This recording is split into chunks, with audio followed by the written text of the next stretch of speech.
Escrituras, esta última sesión de disciplina, y en esta sesión lo que vamos a hacer es sumergirnos un poquito más en cómo ser efectiva o un modelo que nos ayude a ser efectivos a la hora de restaurar las almas, ¿no? Hablamos en la última sesión de que disciplinar y restaurar el alma son dos conceptos que van unidos, van de la mano, no los podemos separar. Hablamos que la disciplina sin restauración es destrucción de la vida espiritual y necesitamos trabajar en función de que las personas y la restauración sea nuestra meta. Pero la pregunta es, ¿cómo puedo saber si yo soy una persona que está cualificada para acompañar ese proceso? ¿Cómo puedo saber si soy yo la persona que debería sumergirse en este tipo de procesos o no? ¿Sí? Entonces me gustaría arrancar con un pasaje que se encuentra en Romanos capítulo 15, versículo 14. Romanos 15:14 es un pasaje muy bien conocido. Mira lo que dice ahí: pero estoy seguro de vosotros, hermanos míos, de que vosotros mismos estáis llenos de bondad, llenos de todo conocimiento, de tal manera que podéis amonestaros unos a otros, ¿no?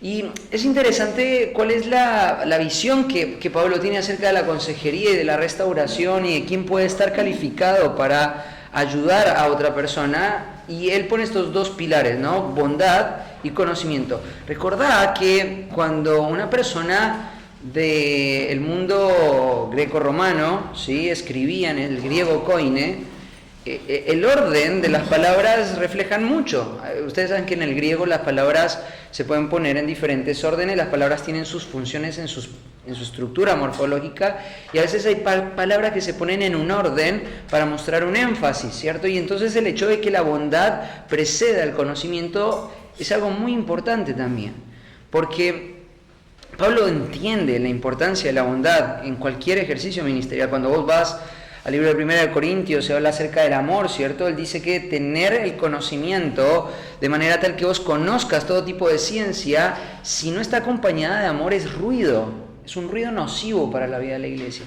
Y Pablo entiende que la bondad debe ir primero y después el conocimiento. Ahora, bondad sin conocimiento es también inefectivo, ¿no? El conocimiento es sumamente indispensable para esto. Entonces Pablo dice estos dos pilares, estos dos elementos, primero la bondad, después el conocimiento, son lo que facultan a una persona para poder restaurar, amonestar, ayudar a otros, ¿no? Y pensando en eso, es importante que cuando las personas se involucran en la restauración, estén marcadas por esta actitud de bondad, ¿no? Otro pasaje que tratamos en la sesión anterior y que para los que no estuvieron me gustaría que lo leamos de nuevo, está en 1 Corintios capítulo 16, ¿sí? Porque hablamos rápidamente de que es importante señalar a estas personas que están calificadas para acompañar a la iglesia en su restauración, pero volvamos al pasaje porque hay más cosas para decir acerca de esto, ¿no? Versículo 15, hermanos, ya sabéis que la familia de Estéfanas es las primicias de Acaya y que ellos se han dedicado al servicio de los santos, Después pone la carga: os ruego que os sujetéis a personas como ellos y a todos los que ayudan y trabajan. Acá tenemos otro indicador muy positivo acerca de, o muy claro más bien, en cuanto a qué es lo que cualifica a una persona para poder restaurar. Recordad el contexto, ya hablamos del contexto de 1 Corintios. La iglesia de Corintios iba a tener que vivir en muchos procesos de disciplina, ¿no? Procesos de disciplina como el del capítulo 5, procesos de disciplina con aquellos que estaban promoviendo divisiones, procesos de disciplina con aquellos que se estaban resistiendo a resolver sus asuntos dentro de la iglesia, capítulo 6, personas que estaban promoviendo la vida de inmoralidad en la segunda parte del capítulo 6, personas que estaban siendo legalistas y que estaban prohibiendo que la relación matrimonial se desarrollara con naturalidad en el capítulo 7, ¿cierto? Un montón de cosas para resolver, un montón de cosas. Iba a haber disciplina en la vida de la iglesia. Pablo lo sabía. Y de repente, al final de la carta, Pablo va a señalar una familia de la iglesia, y toda la iglesia va a escuchar la carta por primera vez y va a voltear a ver a esa familia y va a decir, ellos van a ser el ejemplo en Corinto, ¿no? Pero ¿por qué ellos? ¿Qué tienen ellos? ¿Qué es lo que los pone en ese lugar? ¿Será que son amigos de Pablo? ¿Será que tienen una relación íntima? ¿Capaz que le caen bien a Pablo? Y acá Pablo te da el criterio de por qué ellos deberían ser las personas bajo las que toda la iglesia que necesita restauración deberían sujetarse, ¿no? Mira lo que señala ahí, ¿no? Ellos se han, mira esa palabra ahí subrayada, dedicado al servicio. Dedicado al servicio. Cuando nosotros estamos pensando en personas que van a poder guiar, que van a poder liderar, que van a poder ir adelante en un proceso, son personas dedicadas, ¿no? El servicio es su vocación. Es interesante porque Pablo está diciendo que se sujeten a alguien que está calificado o que el adjetivo que lo describe es el servicio. Es el servicio. Cuando una persona es encontrada en una falta o una persona requiere un proceso de disciplina, tenés que entender que esa persona tiene sus ojos espirituales manchados y lo que él puede ver es muy poco o muchas veces está muy distorsionado, porque eso es lo que hace el pecado, distorsiona. Entonces, él está viendo todo, él está viendo su vida, sus problemas, pero él también te está viendo a vos. Y cuando te está viendo a vos, te está viendo como si tuviera unos lentes y estuvieran totalmente empañados, y él no sabe quién está del otro lado. Y vos tenés que trabajar arduamente para que en medio de su distorsión vos puedas hacer todo lo posible para ayudarle, y aunque él no pueda verte con claridad, lo que vos vas a hacer es mostrarle a él es servicio. La disciplina es una forma en la cual nosotros estamos sirviendo a otras personas. La disciplina es una labor incómoda, ya hablamos de muchas veces porque en la sesión anterior, porque muchas veces no nos involucramos en la disciplina y en la restauración de las almas. Es difícil, ¿cierto? Entonces nos involucramos y tenemos que entender esto es una forma de servicio. Las personas deben entender y deben ver en nuestra práctica de aconsejamiento, en nuestra práctica de restauración, que nuestro deseo no es que ellos nos den la razón. Nuestro deseo no es que ellos vean que nosotros estamos tratándolos a ellos como un proyecto de realización personal. Lo que ellos deben ver en nosotros es que nosotros estamos dispuestos a servirles. Y que lo que estamos haciendo con la palabra, la instrumentación de cada pasaje, es simplemente un acto de servicio. Entonces, ellos están dedicados al servicio de los santos, al servicio de los santos. Ahora, acá hay que calibrar una idea, ¿no? Porque a veces pensamos que los que sirven son solamente esas personas que están pintando la iglesia, lavando los platos, corriendo con los programas, ¿cierto? No, o sea, eso es servicio, claramente eso es servicio, pero aquellos que están preocupados por las personas, visitando a las personas, discipulando a las personas, eso es servicio, ¿cierto? Eso es servicio. Entonces, acá tenemos otra característica también de quienes están cualificados para poder ejecutar la disciplina en un contexto de una iglesia que iba a estar inundada de situaciones de disciplina. Mira, versículo 16, os ruego que os sujetéis a personas como ellos y a todos los que ayudan y trabajan. Te digo una cosa, cuando vos encontrás este tipo de personas en la vida de la iglesia, es una bendición. Cuando un pastor abraza el ministerio pastoral, no como un elemento adicional, optativo, periférico en su vida, sino como su oficio, como parte de su labor, ¿cierto? De su llamado. Cuando esta persona está viviendo como si no pudiera vivir fuera de otro lugar o en otro plano, esto es una bendición. Me acuerdo que hace unos meses atrás nosotros tenemos acá en nuestra iglesia de San Justo y con una red de pastores una reunión al mes que se llama Comunión Pastoral. Una de las cosas que veíamos era cómo la ética laboral cristiana que las escrituras prescriben y modelan se aplica totalmente al ministerio pastoral. Entonces, claro, hay muchos de ustedes que saben lo que es la responsabilidad en el trabajo, ¿no? Saben lo que es marcar tarjetas, llegar en un horario, cumplir cierta labor, ¿cierto? Y eso es sumamente importante para una vida espiritual sana, se trae a gloria a Dios con eso, pero qué bueno es cuando las personas ven en la iglesia con ese grado de responsabilidad. Ahí en Tito capítulo 2, Pablo le está hablando a Tito y le está diciendo que en el trabajo con los jóvenes, es muy importante el trabajo de los jóvenes con la iglesia, Él se muestre como un ejemplo de todo, de todo tipo de buena obra, y que les enseñe a los jóvenes a ser sobrios, a ser excelentes en la enseñanza, precisos en la enseñanza, pero uno de los criterios que le pide es que sean serios también, que se desarrolle la seriedad en los jóvenes. ¿Por qué razón? Porque la iglesia es un proyecto serio, es un proyecto serio. Hay muchas veces que nosotros vemos y tenemos conflictos con nuestras iglesias porque pensamos las cosas no están funcionando bien, las cosas se están haciendo muchas veces, como decimos acá, los ponchazos, pero cuando pensamos en nuestra vida laboral pensamos en hacer un tipo de ejercicio con cierto grado de profesionalismo, pero esa misma mentalidad no está en la vida de la iglesia y pensamos, bueno, es para la iglesia, tampoco nos vamos a matar. Ahora, cuando hay personas que ven a la iglesia con la ética laboral cristiana y ven el ministerio como algo que debería desarrollarse con esfuerzo y con trabajo, eso hace que esa persona estime a la iglesia de una manera tal que finalmente lo va a terminar equipando para servir a otros. Esto no es un proyecto cualquiera. El diseño de Dios para la iglesia es que el mundo sea salvado por la iglesia. El diseño de Dios para la iglesia es que el mundo sea salvado por la iglesia. Y si la iglesia es la institución que el Señor formó para hacer luz en el mundo, para hacer sal en el mundo, para salvar a las almas, quiero decirte una cosa, no hay ninguna otra institución en el mundo más importante que la iglesia local. Spurgeon sabía esto y le decía a sus discípulos que si ellos pensaban que podían desarrollar su vida en otro tipo de área, mejor se dedicaran a otra cosa. Que los únicos que deberían estar en el ministerio pastoral deberían ser aquellos hombres que no se imaginan haciendo ninguna otra cosa en sus vidas. Spurgeon le decía a sus discípulos, si Dios te ha llamado a ser pastor de una iglesia, no te rebajes a ser el rey de una nación. La iglesia local, pastorear la iglesia local, es el llamado más alto que tenga una persona. Es el oficio más importante y delicado que hay en una sociedad. La iglesia es la institución que el Señor va a utilizar para corroborar, para afirmar la vida espiritual de aquellos que han sido llamados por el Evangelio. La iglesia va a ser el mecanismo que Dios va a utilizar para que una persona pueda tener certeza de su propia salvación, pueda obtener el pasaporte para poder estar seguro que ese día cuando muera va a entrar al cielo.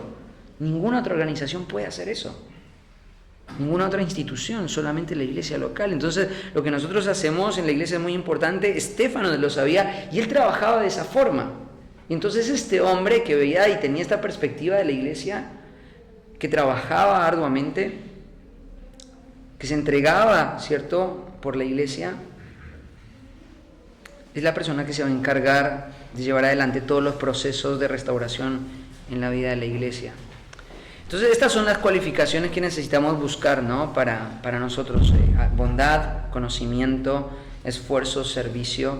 Y entonces, si estamos inmersos en la restauración de las almas, lo que nosotros debemos pensar es que las personas tienen que ver esto en nosotros, ¿no? Tienen que ver el amor, la bondad, el trabajo, el esfuerzo, la fatiga, el cansancio, el desgaste, porque acompañar y restaurar a las personas implica llevar una carga pesada, lo hablamos ahí en Gálatas 6, versículo 2, ¿no? Y hablamos de la motivación del servicio a la vida. Ahora, si estás inmerso en un proceso de disciplina, quise hacer una serie de preguntas para que esto te sirva como un modelo práctico, y quizás ahora hemos hecho mucha labor exegética en las primeras 3 sesiones, ahora vamos a ser totalmente prácticos acá, pero antes de abordar todas estas preguntas o todos estos criterios que quizás puedan ayudarte para poder esclarecer y poder ir marcando indicadores, me gustaría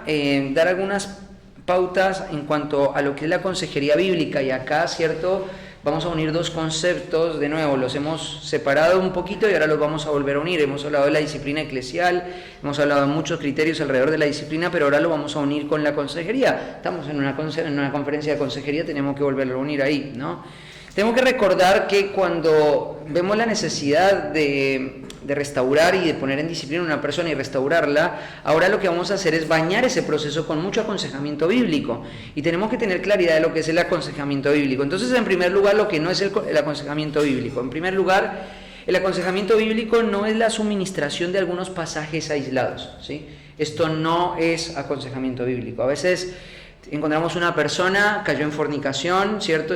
Digo este pecado porque es el que mayormente hace que una persona entre en un proceso, ¿cierto?, de disciplina, y pensamos que leyéndole algunos pasajes, como por ejemplo ahí en 1 Corintios capítulo 6, 1 Corintios capítulo 5, ¿cierto?, decirle a la persona, bueno, memorizate estos pasajes, ¿cierto?, o anda a los proverbios y veamos todo lo que Proverbios dice o tiene para decir. Entonces vos anda a tu casa, memoriza esto, te juntas en el discipulado, ¿te lo memorizaste? Sí. Bueno, ¿y cómo estás? Bien. Bueno, vamos a buscar otro. Suministrar pasajes aislados no es aconsejamiento, ¿sí? No es aconsejamiento. Hay muchas más herramientas. Las escrituras tienen doctrinas.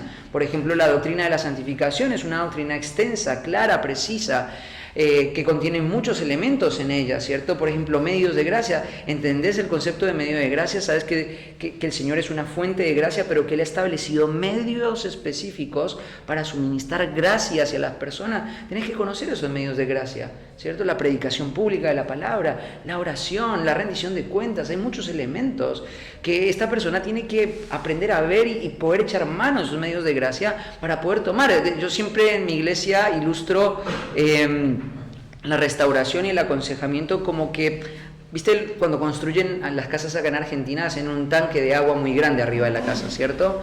Y después de ese tanque de agua salen muchos caños, ¿cierto?, que atraviesan la casa, y después tenés muchas canillas en la casa, ¿cierto?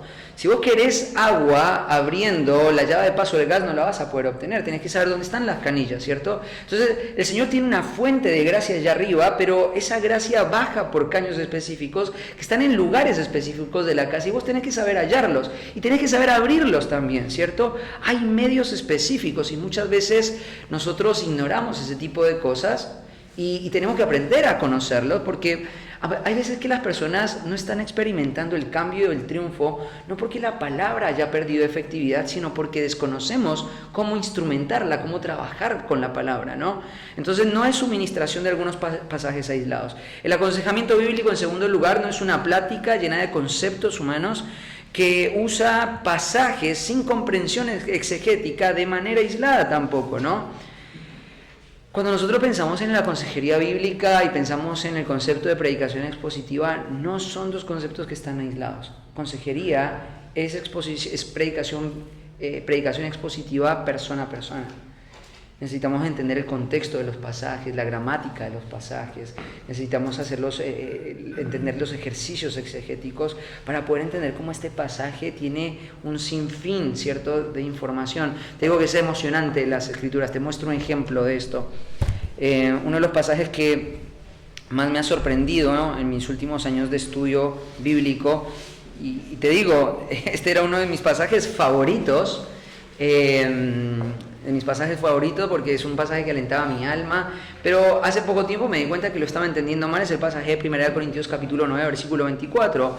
¿No sabéis que los que corren en el estadio, todos a la verdad corren, pero uno solo se lleva el premio? Corred de tal manera que lo obtengáis.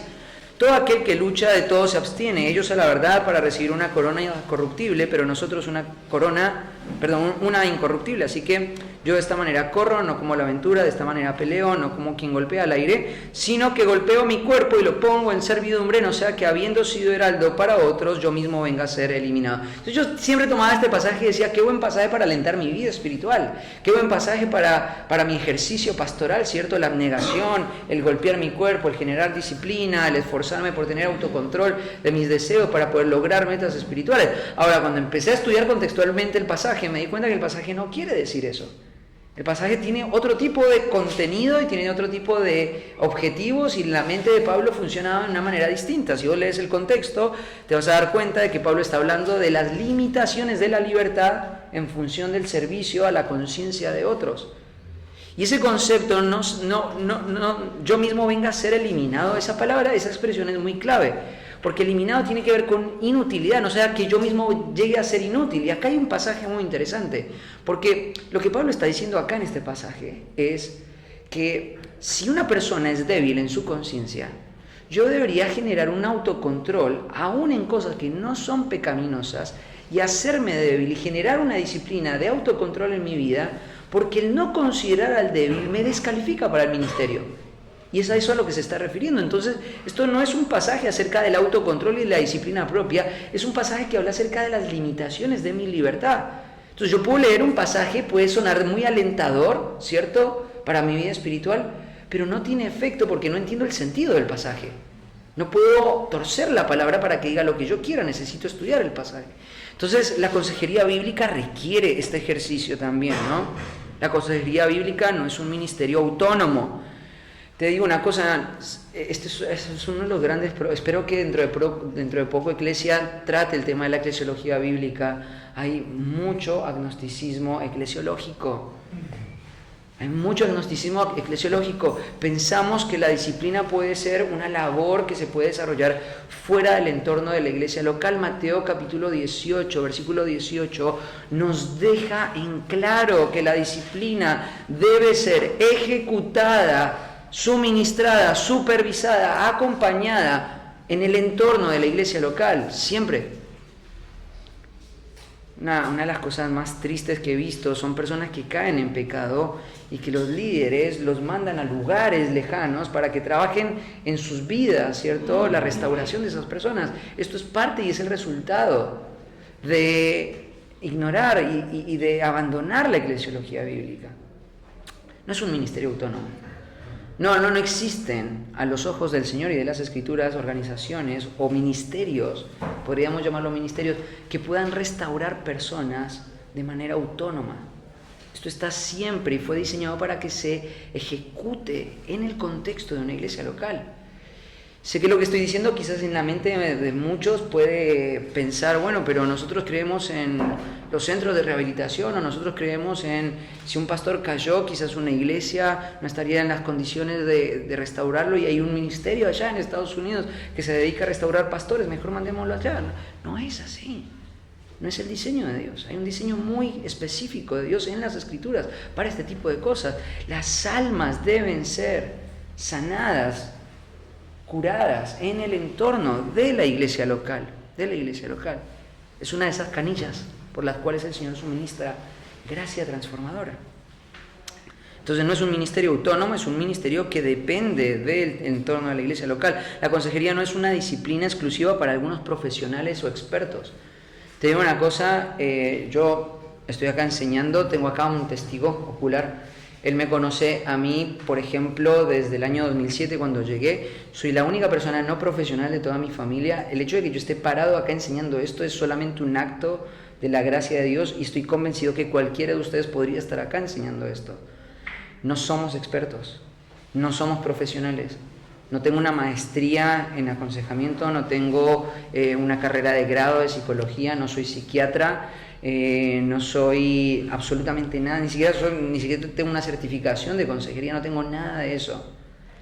Eso no determina mi efectividad en la consejería bíblica, eso no determina si estoy capacitado o no para restaurar las almas de las personas.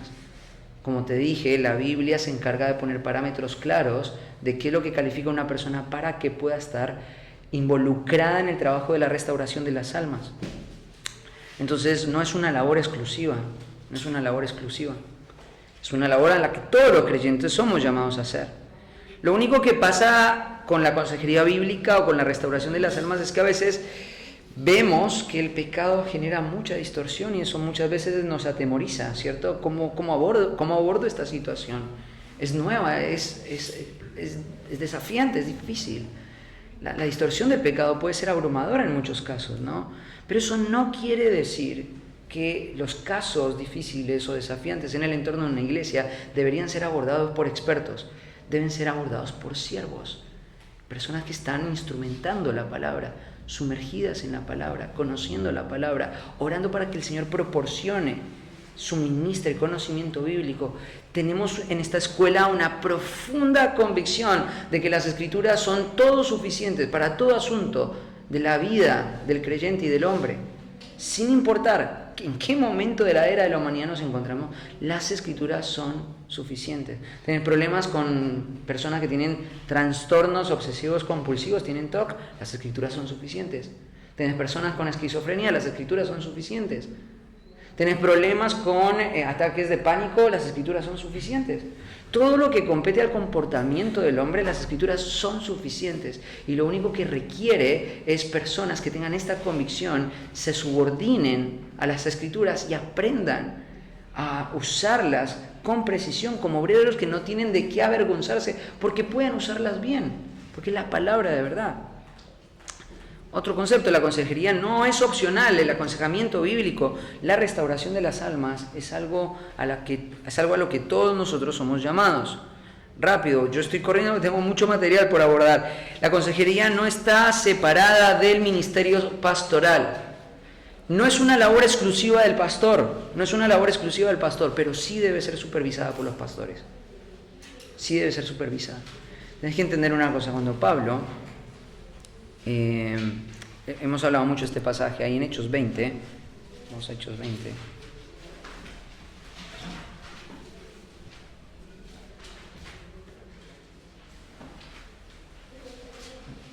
Versículo 26 dice: por tanto yo os protesto en el día de hoy que soy limpio de la sangre de todos vosotros.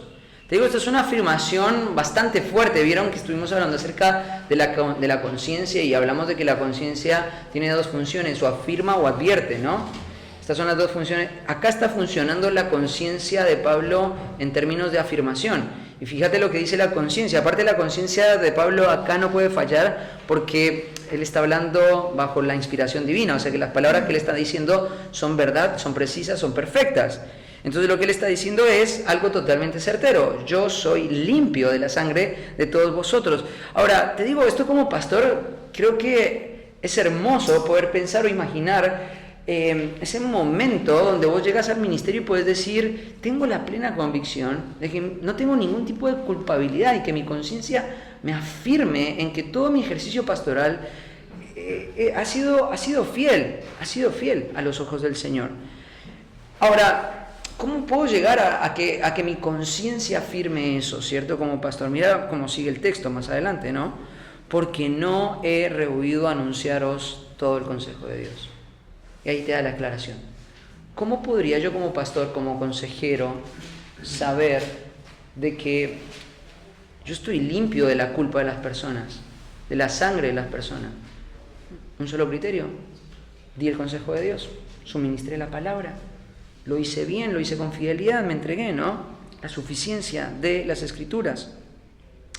Ahora, fíjate que más adelante dice, porque yo os protesto, ¿no? Es la expresión que está utilizando el versículo 26. A ver, déjame ver. Por tanto, versículo 28, mirad por vosotros y por todo el rebaño en que el Espíritu Santo os ha puesto por obispos para apacentar la iglesia del Señor, la cual él ganó por su propia sangre. Tenemos que entender una cosa muy importante. No sé cuál es tu función en tu iglesia, pero la consejería, la restauración no es una labor que exclusivamente hacen los pastores. Ellos están muy involucrados en esto, pero la realidad es que no solo los pastores son llamados a hacer esta labor, también los miembros de la iglesia pueden estar y deberían aspirar a estar involucrados en la restauración de las almas. Ahora, si vos sos pastor, tenés que entender, tenés que equipar a tu gente para que aprenda, para que desarrolle las habilidades, para que sean equipados, para que puedan aprender a hacer esto, ¿cierto? Necesitas equipar a tu gente.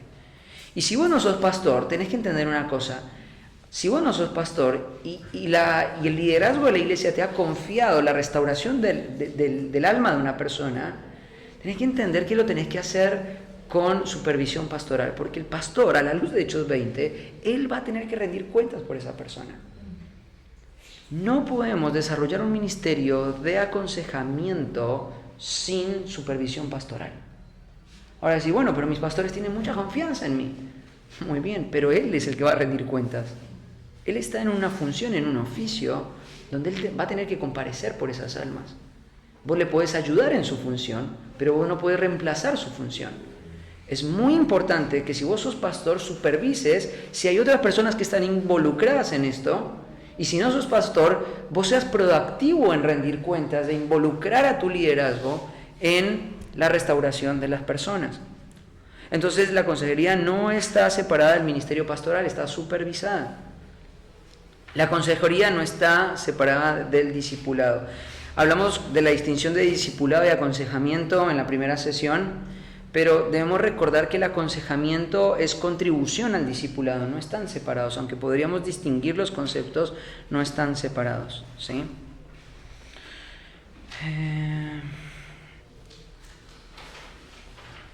Déjenme ver cómo podemos seguir. Ahora, como te dije al principio, cuando estamos trabajando con personas que fueron sorprendidas en una falta, que han entrado en un proceso de disciplina y que ahora están echando mano de la restauración, tenés que recordar que estás trabajando con personas que tienen los lentes sucios, ven con distorsión. Y una de las cosas que necesitamos aspirar en la primera etapa de un proceso de restauración es ganar el pasaporte del corazón de la persona, ¿no? El pasaporte es lo que te permite entrar a otra nación. Sin pasaporte, si vos viajás a otro lugar, no puedes entrar. Entonces vos tenés que ver el corazón de una persona como un lugar extraño al que estás yendo y necesitas ganar el pasaporte para poder acceder a ese lugar extraño. 3 criterios que necesitamos desarrollar para obtener ese pasaporte. Número 1, sé confiable. Sé confiable. Sé confiable. Sé que una de las tentaciones que tenemos las personas que intervenimos o que estamos sumergidas en esto, ¿cierto?, es usar esa información en múltiples lugares, ¿no? Si estás escribiendo un libro, lo puedes utilizar ahí.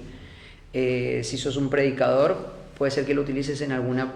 Pero tienes que ser muy cuidadoso en la forma en la que administras la información que vos obtenés en una consejería, ¿no? Yo me acuerdo que una vez alguien se reía porque en la oficina de un pastor decía un cartel: tenga cuidado, lo que comparte puede ser la próxima ilustración de la predicación del pastor. Y es verdad, nutrimos muchas veces nuestra predicación con experiencias de nuestra vida ministerial, ¿cierto? Pero tenemos que ser cuidadosos en que ningún uso de esto pueda atentar en contra de la confiabilidad que necesitamos desarrollar en una relación de restauración o con una persona. Esa persona necesita, ¿cierto?, ver en su consejero, en la persona que está restaurando, que es una persona confiable, ¿sí? Es una persona confiable.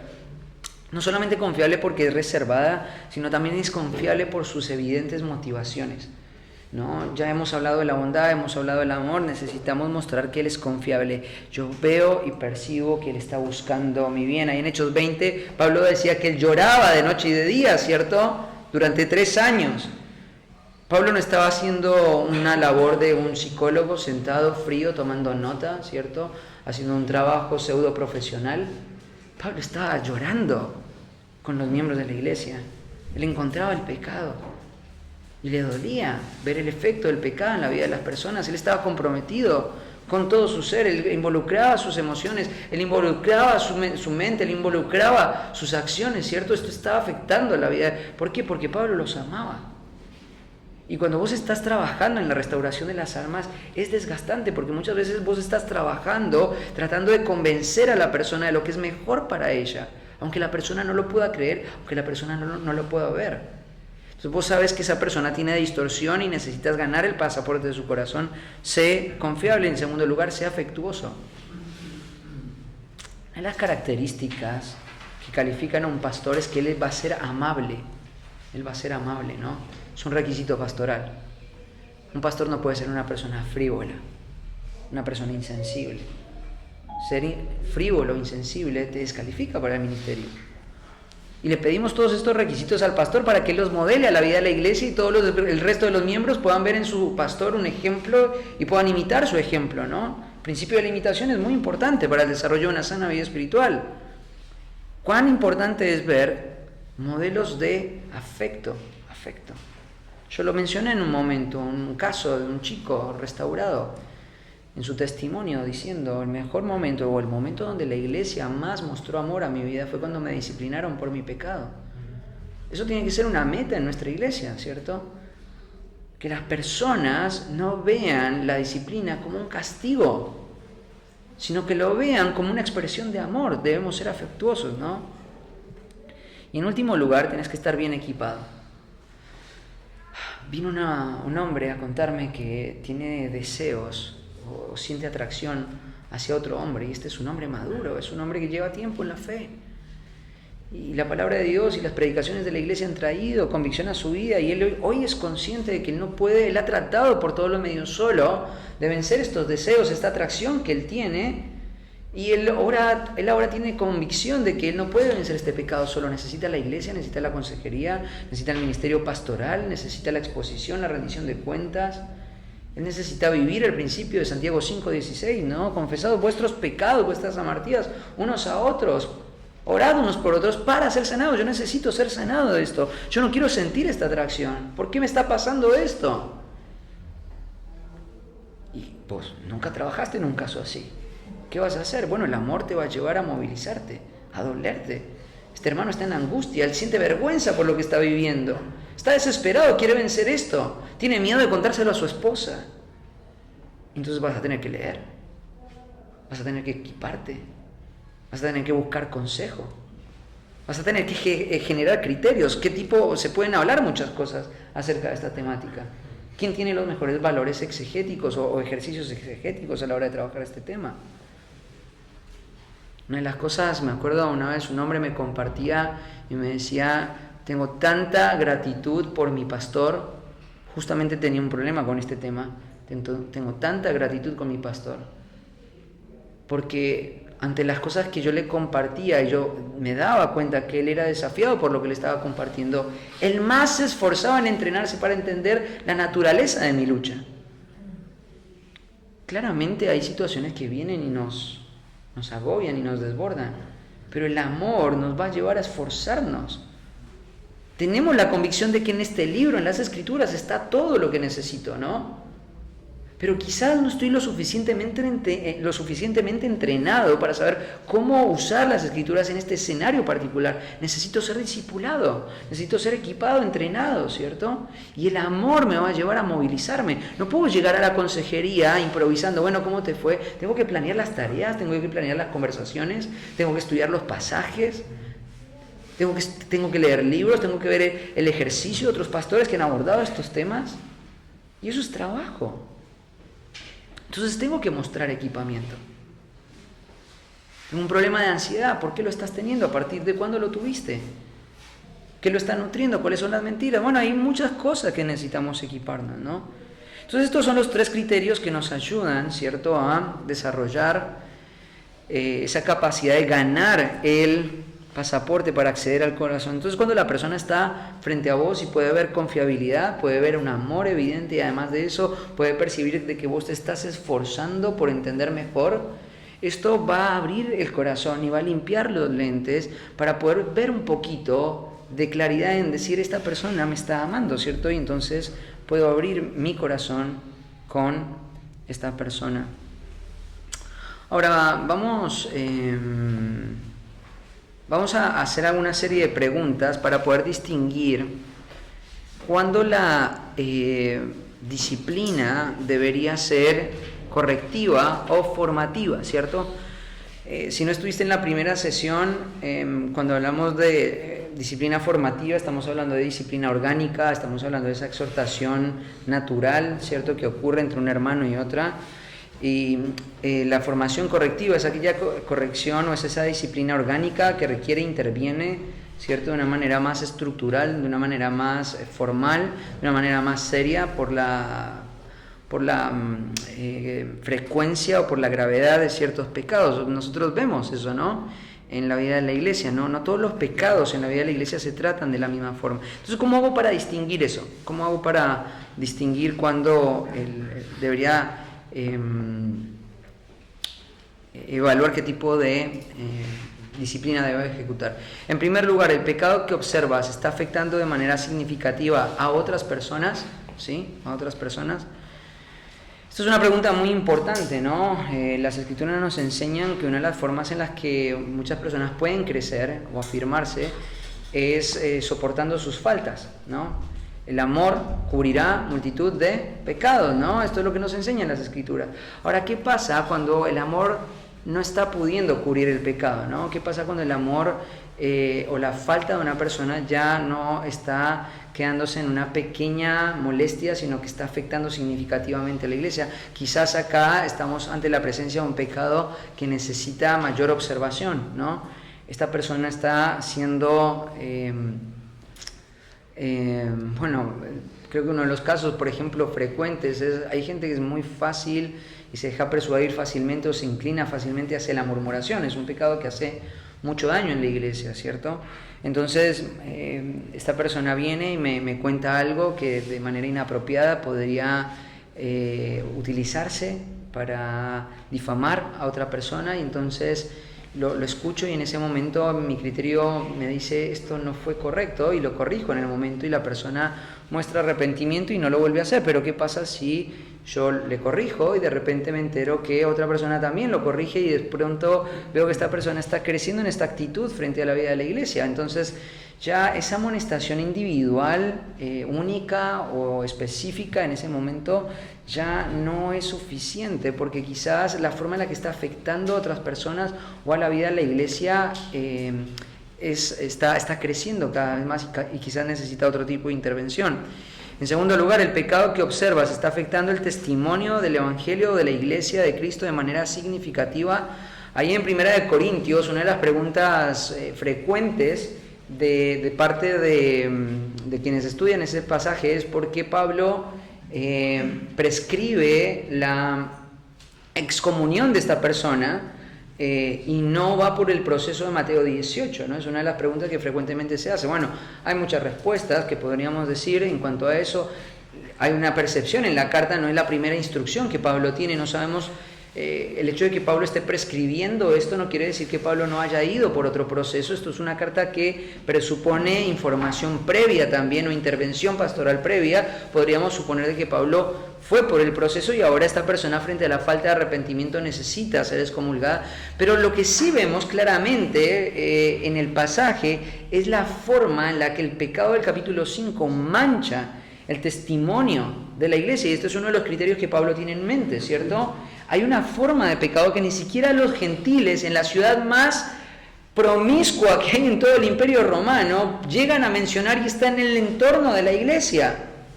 Entonces esto mancha significativamente a la iglesia, ¿no? Una cosa es que un hombre venga y te diga tengo luchas en el verano con los ojos, otra cosa es que una persona te diga que se está acostando con su madrastra, ¿cierto? Son pecados de índole sexual, ¿cierto? De inmoralidad, pero las expresiones del pecado no son las mismas. La gravedad del pecado, las implicancias, el avance del pecado no es el mismo, ¿cierto? Entonces yo necesito distinguir esto, cómo este pecado está afectando el testimonio del Evangelio. Bueno, todo pecado afecta el testimonio del Evangelio, pero necesito evaluar si esto está haciendo una mancha significativa al mundo y a la iglesia de Cristo, ¿no? Tercer lugar, el pecado que observas requiere ser soportado en amor a la luz de la madurez o el poco tiempo de convertido del hermano. Esto es una pregunta muy valiosa también, ¿no? Cuando una persona llega a la vida de la iglesia, vos tenés que ser paciente en el trato, ¿cierto? Y vas a tener que sufrir muchas veces pecado, ¿no? Personas que están, por ejemplo, acostumbradas a la violencia en el hogar, ¿no? Esto es algo muy frecuente, a la ira explosiva. Hogares que se marcan o están marcados, la resolución de conflictos está marcado por quién grita más, ¿no?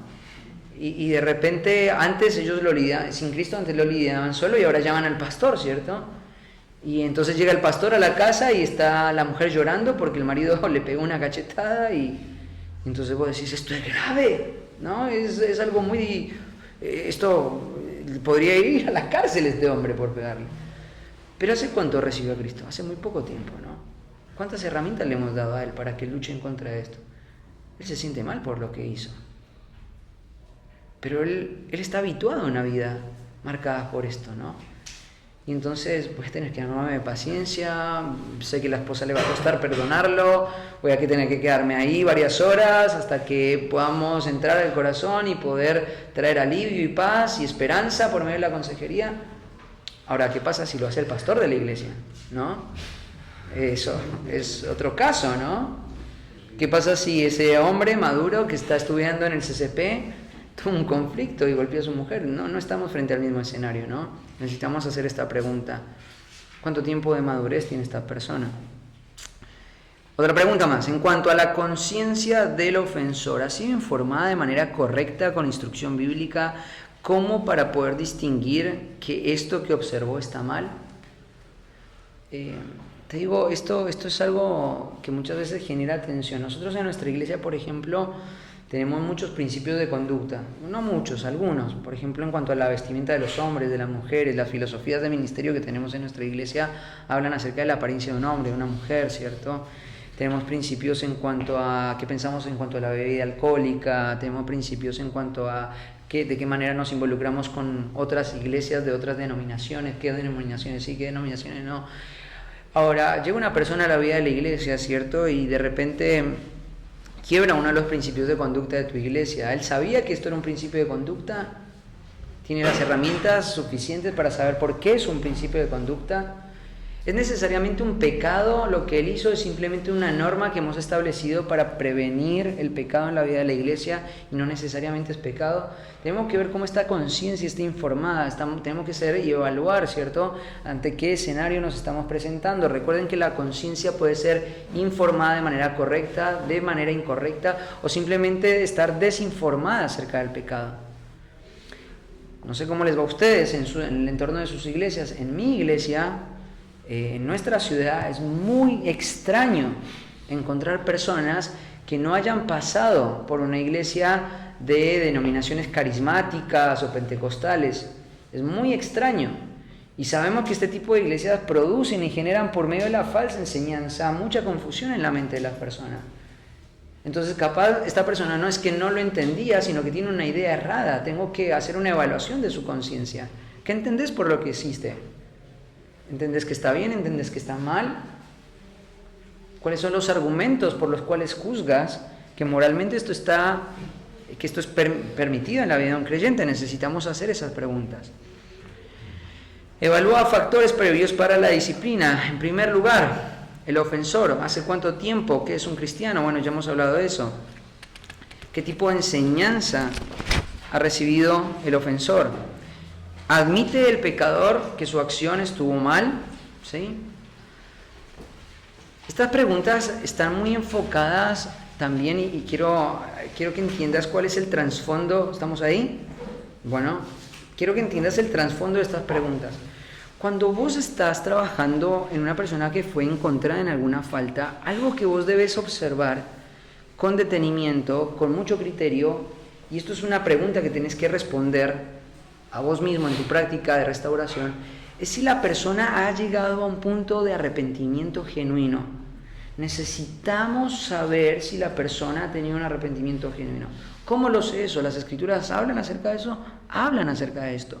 Hay indicadores. ¿Cuál es el objeto, cierto, del dolor? ¿Hay dolor? ¿Hay llanto? ¿Hay tristeza? ¿Hay agonía? Y si la hay, ¿qué lo está produciendo? ¿Son relaciones? ¿Es la pérdida de privilegios? ¿Es la pérdida de una posición en la iglesia? ¿Es la vergüenza con las personas lo que le produce esto? Ninguno de estos factores son indicadores de arrepentimiento genuino. O él tiene una angustia porque no sabe en qué condición está su relación con Dios. Esto es lo que estoy esperando. No lo estoy forjando, no lo estoy forzando, no lo estoy manipulando, no es que estoy pensando, voy a ver si por fin va a decir lo que quiero que diga para que pueda estar en la etapa o en la categoría de una persona arrepentida. No, necesito trabajar en su persona, hacerle preguntas, evaluar la naturaleza de su dolor, ¿cierto? Entonces muchas de estas preguntas están enfocadas en los criterios de segunda de Corintios capítulo 7 versículo 11. Ahí están los criterios para el verdadero arrepentimiento. Él se está poniendo del lado tuyo, que estás señalando el pecado, o él está tratando de justificar su pecado, ¿no? Admite el pecador que su acción estuvo mal. El ofensor parece genuinamente afligido por su pecado, o hay un tono de enojo en su confesión. Yo te digo, esto es algo con lo que necesitamos.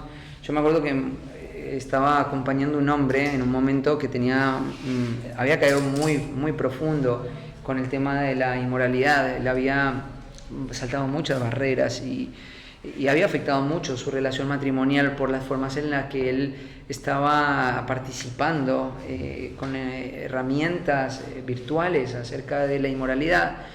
y él lloraba amargamente, y él, una de las cosas que repetía es: soy un tonto, se autoinfligía, no puede ser que haya sido tan ciego. Y cada vez que hablábamos con él, lo que veía era esa rapidez para insultarse, maltratarse al mismo. Y te digo una cosa, cuando vos estás ahí viendo eso, estás diciendo: mira, él no se ama, él está tratando, él odia el pecado por la reacción que él tiene. Pero con el tiempo aprendí a darme cuenta que lo que él estaba desarrollando, el dolor que estaba desarrollando aparentemente hacia él, no era un dolor hacia él, era autocompasión. Y entonces, para poder tratar, y después me di cuenta con el tiempo y con la práctica, que la puerta que abría a la inmoralidad sexual, la puerta previa, era la puerta de la autocompasión. Él tenía en su mente estructuras mentales que le decían que él era una víctima de un montón de cosas, y eso después se convertía en el elemento que lo habilitaba a acudir al pecado sexual. Entonces me di cuenta, tengo que trabajar con él. Antes de trabajar las expresiones de inmoralidad, tengo que tratar el pecado de la autocompasión. Vamos al Salmo 73. Ahí tenemos un salmo muy, muy claro acerca de cómo opera la dinámica de la autocompasión en el corazón.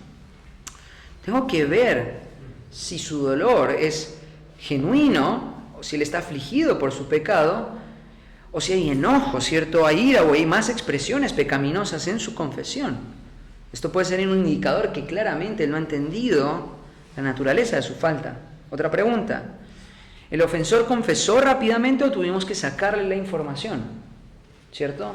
Es de mucho aliento cuando personas convencidas por la palabra vienen y te confiesan abiertamente su propio pecado. En nuestro ejercicio pastoral acá muchas veces hemos dado gracias al Señor porque pecados muy, muy graves han salido a la luz porque estas personas han sido convencidas por el ministerio de la predicación de la palabra. Eso trae mucha esperanza. Personas que saben que si van a confesar eso van a traer consecuencias irreversibles en sus vidas. Y es una ayuda muy útil cuando encontrás personas así, pero cuando encontrás a una persona en falta, una persona que ha ocultado mucho tiempo el pecado, ¿cierto? Estás ante un escenario totalmente distinto. Esta persona no fue conmovida por la palabra, sino ahora está siendo motivada por la vergüenza a tener que contar lo que él hizo, y esto cambia mucho el escenario.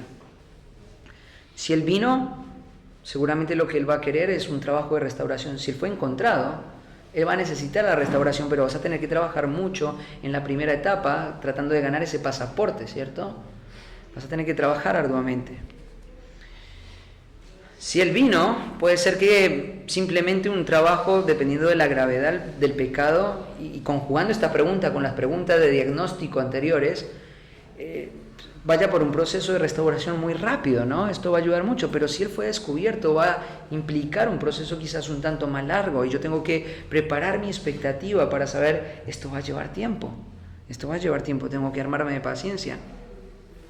¿El ofensor se mostró abierto con todos sus pecados o tuvimos que sacárselos uno a uno? Esto es una pregunta también muy interesante. Una de las cosas que un consejero, una de las disciplinas o de las habilidades que un consejero, un restaurador de almas, debe desarrollar es esa capacidad de ser ese detective, ¿no? Hay muchas doctrinas que están conjugándose en tu mente a la hora de ser consejero. Entonces, por ejemplo, vos vas a Romanos 3 y vos ves que hay una relación entre la condición y el corazón del hombre y la boca, ¿no? Nadie busca a Dios, todos se desviaron, garganta es su boca, ¿no? Es un sepulcro, es muerte. La boca refleja lo que hay en el corazón. Vos sabés ese principio, lo ves en Isaías capítulo 6. El Señor está frente a la presencia y dice: mis labios, veo mi condición espiritual, mis labios son inmundos, el pueblo es inmundo. Capítulo 10 de Romanos, ¿cierto? Si hay un corazón conmovido por el Evangelio, que va a haber confesión con la boca. Eso es un principio del aconsejamiento, ¿cierto? Vos estás viendo cada palabra porque sabes que cada palabra que sale de su boca es un reflejo de lo que hay en su corazón. Entonces vos estás muy atento, ¿cierto? Muy, muy atento a lo que le está diciendo. Y de repente, haciendo las preguntas, él empieza a hablar y a comunicar, y de repente vos encontrás inconsistencia. ¿Y por qué dijiste esto si anteriormente habías dicho esto, cierto? Entonces vos te das cuenta, y esto es una labor que muchas veces es desgastante, pero necesitamos hacerla. O de repente vos percibís que la persona viene y te pone todo el pecado sobre la mesa. Varones, quiero ser francos con ustedes. Yo no nací de la Biblia, no salí de una Biblia para estar en el ejercicio pastoral. Soy un pecador igual que ustedes. Y cuando el Señor fue trayendo convicción a mi corazón, hubo un momento que tuve que enfrentarme con muchos vicios y muchos pecados que durante años había ocultado. Muchas veces me había encontrado lidiando con pecados que me habían esclavizado por mucho tiempo. Y no fue hasta que en la consejería dije, mira, ¿sabes qué? Pongo todo. Fue así, pum. Empezó en este momento, estos fueron los patrones, estos fueron los elementos, esta es la recurrencia, estos son los patrones, esto es todo lo que me está pasando. Suma vergüenza, mucho llanto, mucho dolor, ¿cierto? Pero después de ahí, mucha esperanza, alivio el corazón, la confesión. Entonces, esto es un indicador muy importante. Tuve que sacarle la información a la persona, tuve que ponerme como un detective. Bueno, la labor de detective siempre la vas a hacer, pero qué lindo es cuando una persona viene y te confiesa y vos podés ver consistencia en su confesión. Te das cuenta que hay naturalidad, que hay honestidad, que aunque lo que él está poniendo en la mesa es vergonzoso, él lo está exponiendo porque él tiene la convicción de, si no digo esto, no voy a poder ser ayudado. Y eso es un indicador de que esta persona, por más de que el pecado sea vergonzoso, él quiere ayuda. Y esto es bueno, ¿no? Yo me acuerdo que, esta es una pregunta, no está acá en el manual, pero es una pregunta muy importante. En un momento en la vida de nuestra iglesia, allá en Córdoba, vino un joven que había sido alentado a venir a nuestra iglesia porque le habían dicho que nuestra iglesia iba a encontrar ayuda. Ya había probado en otras iglesias, ya había tomado medicación psiquiátrica, había ido con psicólogos, había ido un montón de ramas para que le ayudaran. Él había tenido 2 intentos de suicidio. El último intento de suicidio fue un intento claro de suicidio. Él se había ido al medio de un monte escondido para quitarse la vida, y una patrulla rural que no tenía que pasar por ahí lo encontró ya colgado. Él se había colgado y lo pudieron reanimar y bueno, y él empezó a venir a nuestra iglesia. Y esto es una pregunta muy importante, porque fuimos hablando del Evangelio, fuimos hablando de su conversión. Pues claramente no podemos restaurar personas que no son miembros de la iglesia, que no son salvos. Tiene que tener una profesión de fe clara. Hablamos mucho, la primera etapa del aconsejamiento fue tratar de entender si él verdaderamente era creyente o no. Cuando pasamos esa etapa, él fue haciendo algunas afirmaciones. Yo no tenía muy en claro si realmente era salvo o no. Él no era parte de la membresía, él había venido acá con esta problemática. Yo dije, bueno, vamos a usarlo para poder guiarle a Cristo. Este es mi objetivo principal, estar seguro que él está en Cristo. Si él no está en Cristo, él no puede ser ayudado. Esto es un principio básico de la consejería, ¿cierto? Después de varias sesiones de no tener mucha claridad de su salvación, una pregunta que para mí fue clave: ¿quieres cambiar? ¿Quieres cambiar? ¿Te interesa cambiar? ¿Alguien te preguntó en algún momento si quieres cambiar? No, nunca. ¿El psicólogo con el que fuiste te preguntó esto? No, nunca me lo preguntó. ¿En la iglesia a la que fuiste? No, nunca.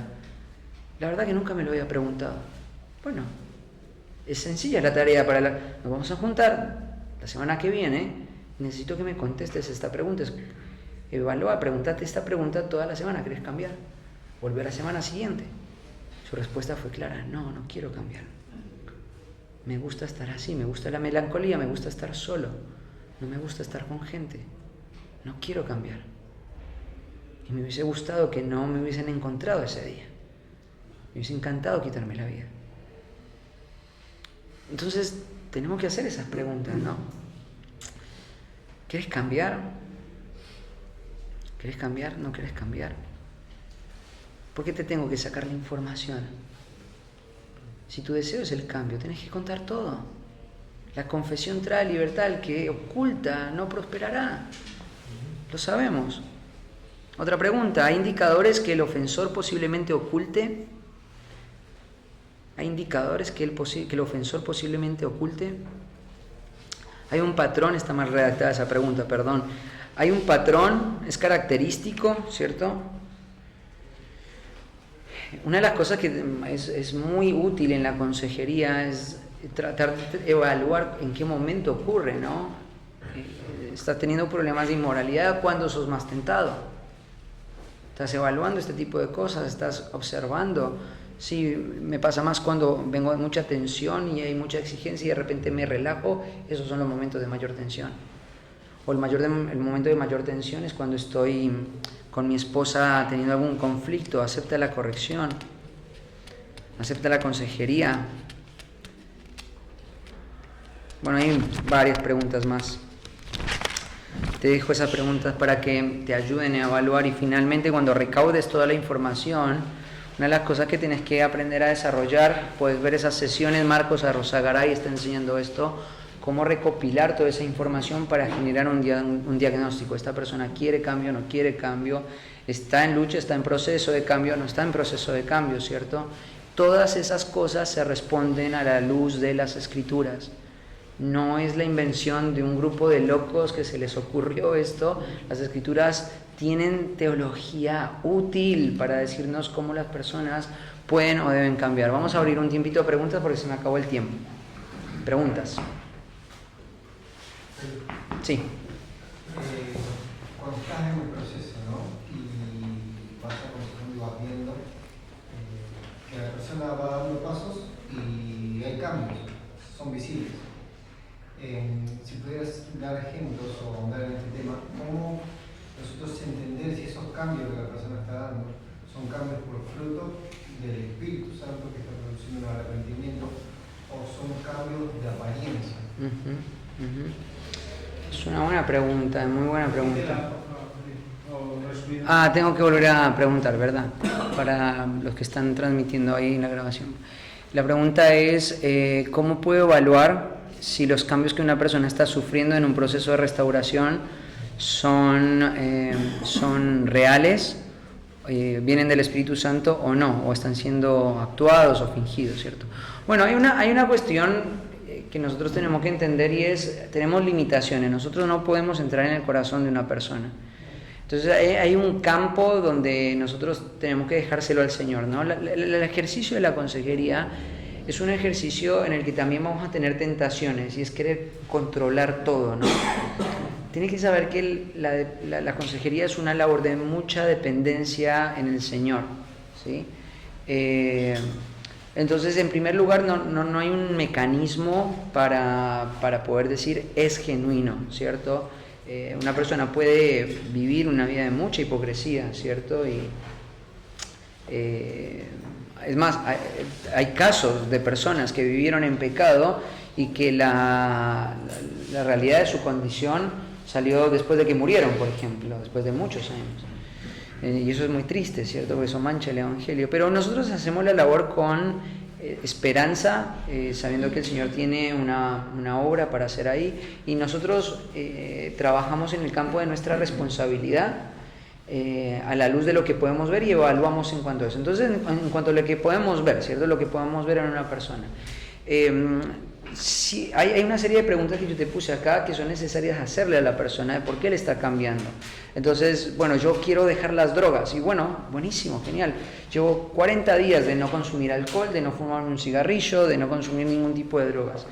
Siempre, yo esto siempre hablando en el campo de una persona que tiene una profesión de fe consistente, y su profesión de fe ha sido evaluada a la luz de una iglesia por un proceso de membresía eclesial. Yo creo en la membresía eclesial, ¿sí? Como doctrina. Si esta persona está firmada y él está abandonando estos pecados, entonces, bueno, él te dice, estoy cambiando, ¿cierto? Ya llevo tantos días de sobriedad. Bueno, perfecto, qué bueno. ¿Te puedo hacer algunas preguntas? Sí, claro. ¿Qué preguntas querés hacerme? Bueno, ¿qué fue lo que te motivó a dejar tus vicios, ¿cierto? No, porque yo me estaba dando cuenta que mis amigos estaban muriéndose todos y yo no me quería morir, ¿cierto? Y yo sabía que en algún momento iba a terminar muerto. Aparte, no dejaba de tener problemas con mi esposa, y ella me amenazó que si yo no cambiaba nunca más iba a volver a ver a mis hijos, y eso me ayudó para recapacitar, así que hoy me estoy esforzando por eso. Bueno, eso es muy peligroso. Todo lo que está motivando el cambio de ese hombre son factores temporales. Ningún elemento en la tierra tiene el poder para cambiar el corazón de un hombre genuinamente. Nadie. Solamente Dios En cambio, si Él te respondiese, tengo mucha angustia porque soy consciente de que Dios se aira en contra del pecado. Y lo que siento es una falta de propósito que solamente encuentro en Cristo y sé que mi pecado me aleja de Dios. Yo odio tanto mi pecado, que me encegueció tanto tiempo que quiero odiar el pecado porque no veo otra cosa más que a Dios como el fin último para mi vida. Y no quiero comprometer, estoy disfrutando de que estoy conociendo la palabra, de que me están ministrando en la iglesia, de que están trabajando conmigo y estoy disfrutando de quién es Dios. Y hoy mi vida tiene propósito. Bueno, eso es otro elemento, ¿no? Acá lo que está motivando el cambio no son elementos horizontales, es una causa vertical, ¿cierto? De mi relación con Dios. Eso es lo primero que tengo que sondear.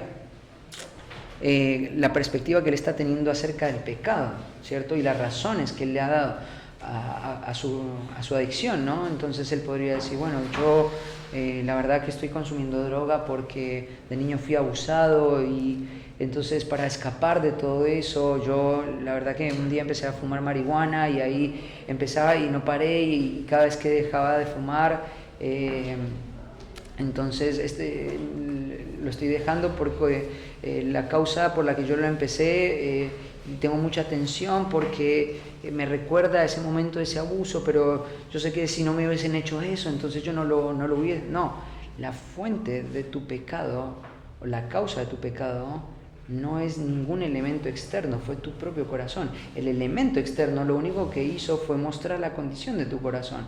Entonces, ¿cómo él trata su pecado? Él ve a gentes en su historia como los causantes de su pecado, o él está reconociendo su condición y su corazón como la causa de su pecado. Entonces, todas esas preguntas te van a ayudar a ver si su entendimiento está siendo transformado por la verdad de Dios y por los indicadores que la Biblia dice que realmente pueden cambiar a una persona.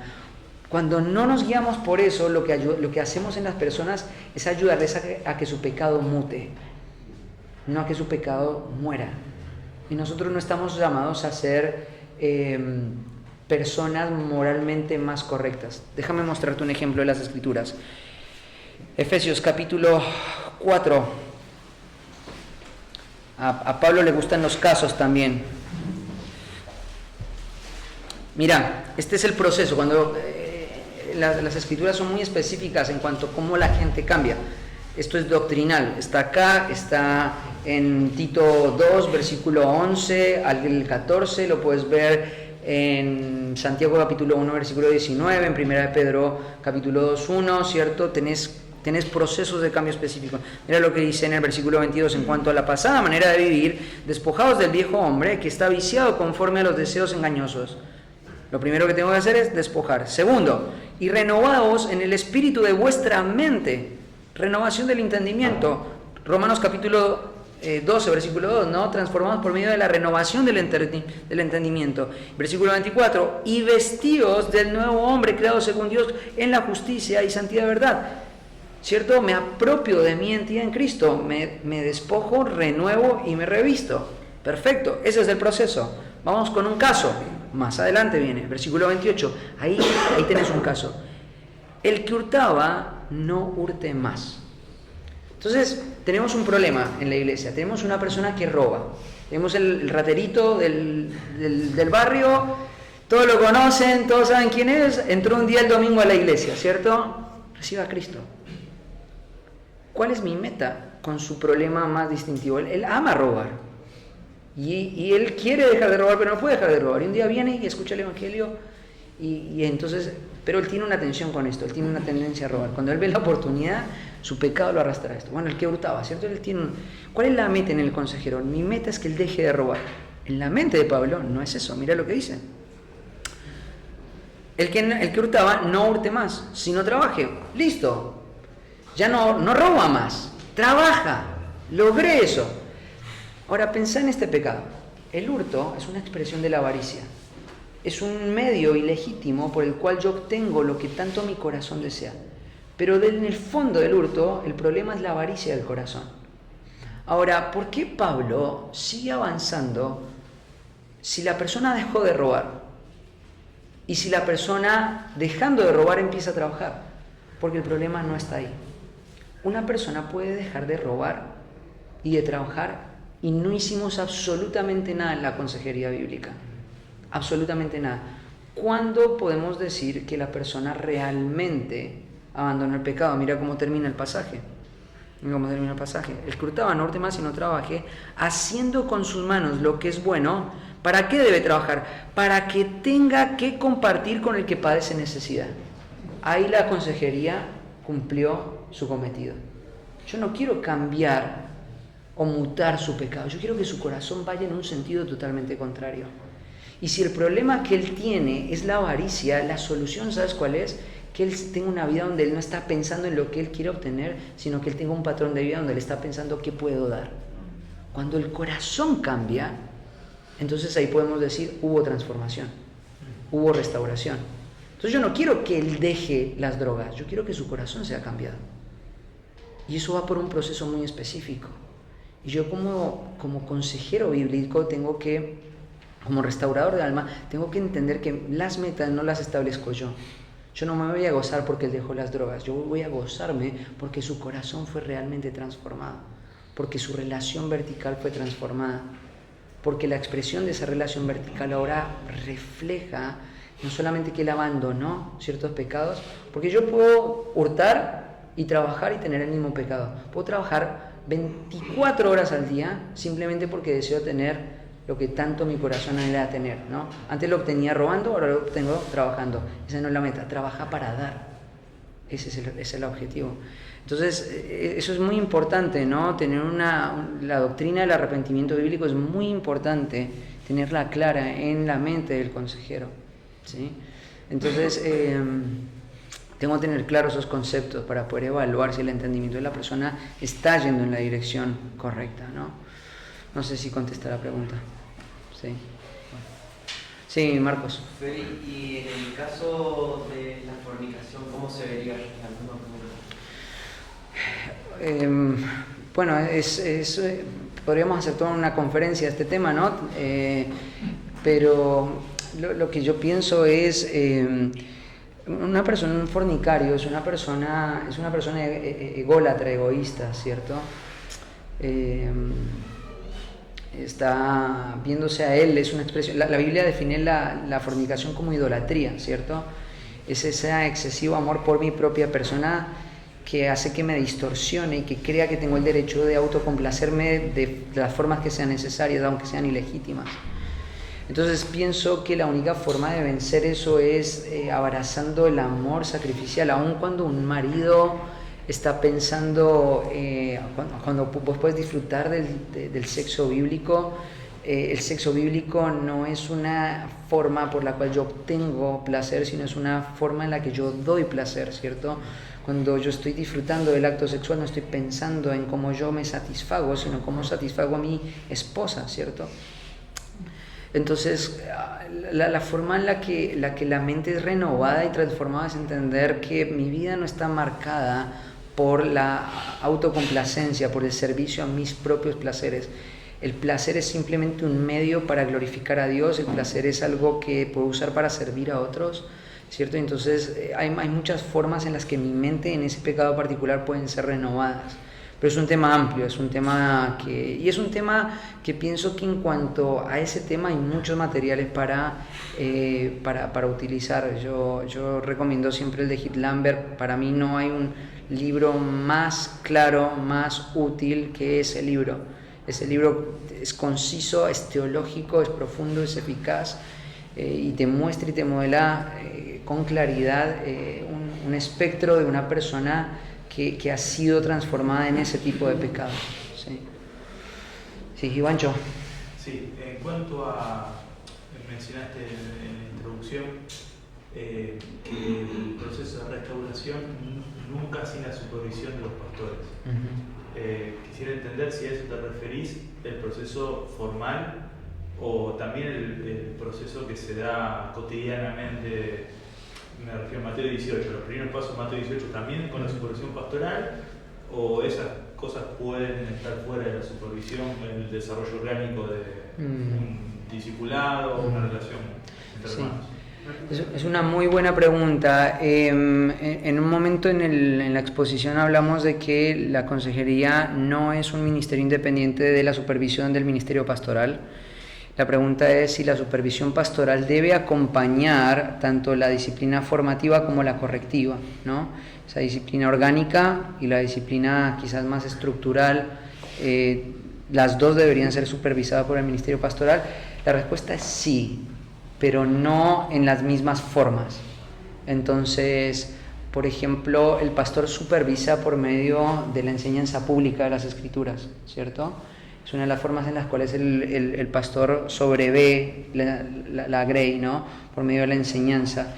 Cuando yo pienso, por ejemplo, en corregir a una persona, no la puedo corregir en base a lo que a mí me parece, sino la doctrina que yo he recibido, la verdad que yo he recibido. Yo no puedo corregir a una persona en base a preferencias o en base a una molestia personal.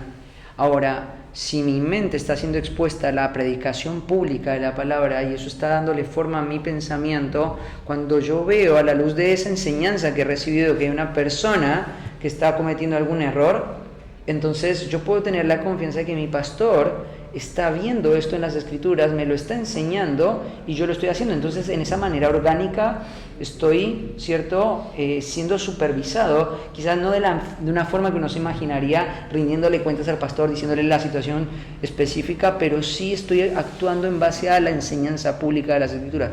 Te cuento un ejemplo.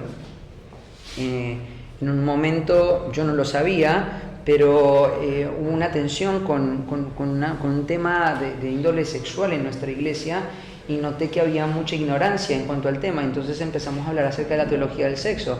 Empezamos a hablar acerca de que el sexo primero en Génesis fue hecho fue asociado con el aspecto reproductivo, ¿cierto? Y después hablamos de cómo el carácter recreativo deriva del reproductivo y fuimos dando mucha instrucción en cuanto a eso y hablamos de la intimidad y de la exclusividad en el matrimonio, ¿cierto? Y de que estos son temas que no deberían, a la luz de las Escrituras, hablarse de una manera inapropiada, esto es algo santo, y bueno, fuimos dando instrucción. Entonces de repente esto generó una alerta en la mente de una hermana que había estado inmersa en una conversación inapropiada y dijo, esto no está bien a la luz de las Escrituras. Entonces ahora ella tiene en su mente, por la instrucción pastoral, herramientas para ir a tratar este tema y ahora se sienta con ella y dice, mira, ¿te acuerdas de lo que dijo el pastor? ¿Te acuerdas de esta escena? Creo que esto no estuvo bien, tendríamos que tener cuidado con esto, no lo volvamos a perder. Entonces hay una supervisión en ese sentido, una supervisión orgánica. Ahora hay otro tipo de supervisión en la disciplina formativa. ¿Qué pasa cuando no estoy seguro? Percibo que hay algo mal, ¿cierto? Percibo que hay algo mal. Y no estoy del todo seguro de que lo que estoy viendo mal sea pecado. Entonces hay una alerta. ¿Dónde puedo obtener la sabiduría para saber si esto es un pecado? Bueno, en el consejo, ¿cierto? Entonces el pastor está ahí para sobreviver ese tipo de todo. Entonces el pastor tiene que instruir esto, ¿no? En las primeras etapas. Por eso creo que los cursos de membresía deben equipar lo mejor posible a una persona para que pueda vivir de una manera sana en la iglesia. Entonces Mateo 18 es uno de los pasajes que yo enseño o enseñamos en nuestra iglesia cuando alguien quiere integrarse en la vida de nuestra iglesia. Entonces la persona ya sabe que le hemos equipado desde la primera etapa de su vida espiritual, que siendo miembro de nuestra iglesia él tiene un privilegio y es poder acudir al pastor en términos de consejo si es que quiere edificar la vida de una persona y no está seguro de cómo hacerlo, ¿cierto? Entonces pienso que esa es otra de las formas en la que la vida orgánica, pero sí tenemos que entender que o de manera orgánica o de manera directa el ministerio pastoral está encargado por sobreveer en el rebaño. Es muy importante que cada persona que compone la iglesia, cuando va a exhortar a alguien, esté seguro que lo que está haciendo es representar la verdad de Dios y esa verdad está siendo suministrada por personas. Entonces entender esa relación es muy importante, es muy muy importante. Quizás eso no quiere decir que el pastor está interviniendo directamente en cada conversación orgánica de la iglesia, pero sí la suministración de la enseñanza está trayendo criterios a la vida de la iglesia. ¿Sí? ¿Dejamos acá? Sí, cualquier otra pregunta ya hay en lo personal.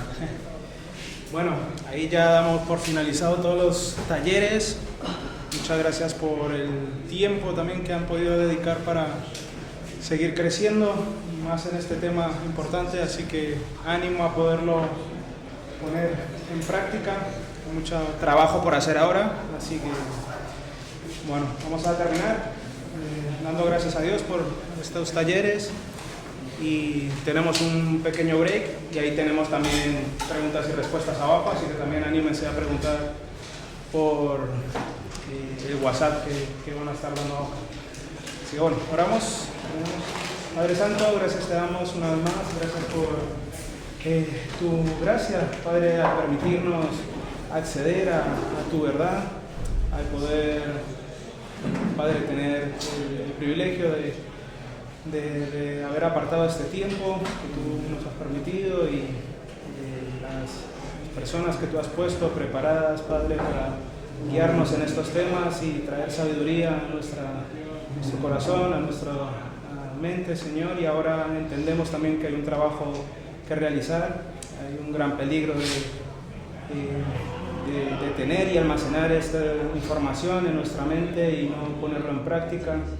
Hay ahora una presión necesaria de parte de ti, Señor, de aplicar estos principios, como veíamos, es una ley de tu parte, Señor. Tú estás interesado en que haya santidad en tu iglesia y la disciplina es esa herramienta para traer purificación, así que ayúdanos a poder poner en práctica cada uno de estos principios que hemos visto y una vez más, Padre, agradecemos por los pastores, los maestros que hemos tenido, en especial aquí en esta clase con Felipe. Ruego que tú sigas trabajando también en su vida, en guiarle en el pastorado, en su familia y en Villa María, y que sigas equipándolo con más herramientas que puedan servir no solo para su iglesia, sino para la iglesia en general, Señor. Y este es un medio que tú nos das para que tu palabra siga fortaleciendo también a otros pastores, a otros líderes en esta área. Así que damos gracias por este tiempo que nos has permitido pasar y ayúdanos a seguir teniendo la energía para seguir disfrutando de este tiempo. En tu nombre damos gracias y oramos. Amén. En nombre, muchas gracias.